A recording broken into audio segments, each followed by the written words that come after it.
ተስፋን እንትከል በሚል መሪ ቃል በሰሜን ሸዋ ዞን አሳግርት ወረዳ የክልልና የዞን ከፍተኛ የስራ ኃላፊዎች በተገኙበት ተካሂዷል።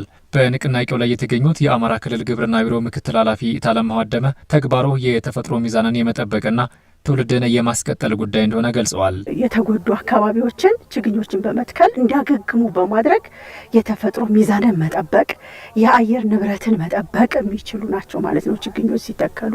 ስለዚህ ለወደፊት አሁን ያለው ትውልድ ለወደፊት ለኢትዮጵያ ተስፋ፣ ለወደፊት ለኢትዮጵያ ትውልድ ዛሬ በመትከል የወደፊት ያደገችና ያማረች የለመለመች ሀገርን ለትውልዶቻችን የምናስተላልፍበት ተስፋ ነው ማለት ነው እየተከልን ያለ ነው። የአፈር ለምነት እንዲጠበቅ የሚያደርጉ የምንተክላቸው ችግኞች አሉ፣ የፍራፍሬ ችግኞች አሉ፣ የገቢ ማስገኛ ሊሆኑ የሚችሉና እነዚህን ሁሉ በመትከል ሀገራችንን ወደ ተሻለ ደረጃ ማድረስና የምግብ ዋስትናችንንም ለማረጋገጥ ምርትና ምርታማነታችንን ለመጨመር ትልቅ አቅም ናቸው ማለት ነው። የአረንጓዴ አሻራ መርሃ ግብር በማህበረሰብ ውስጥ ጠንካራ የስራ ባህል እየሆነ የመጣ ተግባር ነው ያሉት ደግሞ የሰሜን ሸዋ ዞን ብልጽግና ፓርቲ ቅርንጫፍ ጽህፈት ቤት ኃላፊ ኤልያስ አበበ ናቸው።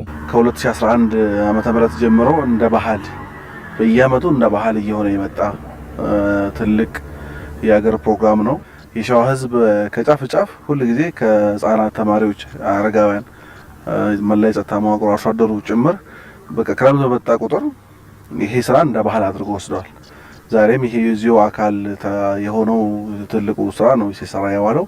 ይሄ ስራ በሁሉም ወረዳዎች ቀጥሏል። በዛሬው ዕለት አምና የተከልናቸው ቦታዎች ደግሞ ስንንከባከብ በጋራ ነው የቆየነውና ይሄ እንደ ባህልና እንደ ልምድ ሆኗል።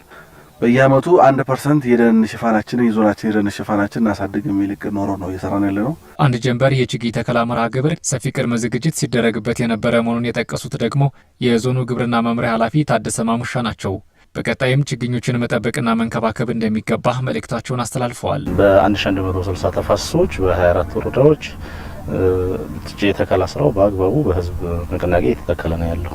በቀሪ ጊዜያት ብዙ ጊዜ የምንመክረው ምንድነው የግብርና ባለሙያ ማጠንክረው መሄድ ያለበት ጉዳይ የተፈጥሮ ሀብት ስራ በሆነ ጊዜ ሰርተው የምታቆመው አይደለም። ችግኝ በተለይ እንክብካቤ የሚፈልግ ነውና ህዝቡ የተከለውን ችግኝ በማረም በመኮትኮት እንደዚህ አይነት ዝግጅቶችን በማድረግና በመከታተል የጽድቀት ምጣኔያቸው ጥሩ እንዲሆን ማድረግ ይኖርባቸዋል። የግብርና አመራርና ባለሙያም ይሄንን ተግባር በአግባቡ ክትትል እያደረጉ ኢቭን የደረቀ እንኳን ቢኖር እንደገና የመትከል እና የጽድቀት ምጣኔው ጥሩ እንዲሆን የማድረግ ስራ መስራት መቻል አለባቸው።